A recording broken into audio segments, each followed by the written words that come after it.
మరి నా అదృష్టం అంటే మన డిస్కరేజ్ చేసేసారు నన్ను పాడనీయకుండా. నువ్వు మానుకొని నేను మా ఊరు వెళ్ళిపోయిన తర్వాత కూడా నాకు ఇన్కమ్ ట్యాక్స్ నోటీస్ వచ్చింది. మా ఎస్టేట్లో ఉండగా ₹1,60,000 రూపీస్కి ఇన్కమ్ ఏదో కట్టాలా, 60,000 70,000 అంటే ఆ రోజుల్లో 60,000 70,000 అంటే చాలా ఎక్కువ కదా. అది కట్టమని నోటీస్ వచ్చింది నా పేర్లు.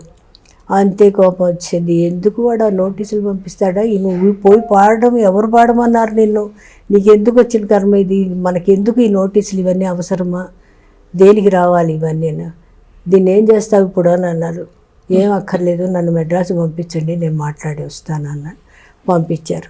నేరుగా కలెక్టర్ ఆఫీస్ వాడు ఎవరి దగ్గరకో అక్కడికి వెళ్ళి చెప్పాను, ఇదిగోనండి నేను ఇన్ని పాటలు పాడున్నాను, ఇందులో నాకు డబ్బులు ఇచ్చిన వాళ్ళు 10 మంది ఉంటే ఎక్కువ, మీరు నాకు ఇవ్వాల్సిన కంపెనీ పేర్లన్నీ రాసి ఇచ్చాను, ఇదిగో ఇవన్నీ ఉంది, మీరు వసూలు చేసి మీకు రావాల్సింది తీసుకొని ఏదైనా బ్యాలెన్స్ ఉంటే you can send it to me అని చెప్పాను. అమ్మని దుంపది భలే పని చేసింది, మమ్మల్ని వసూలు చేసి నీకు పంపించమంటావా అని అన్నారు.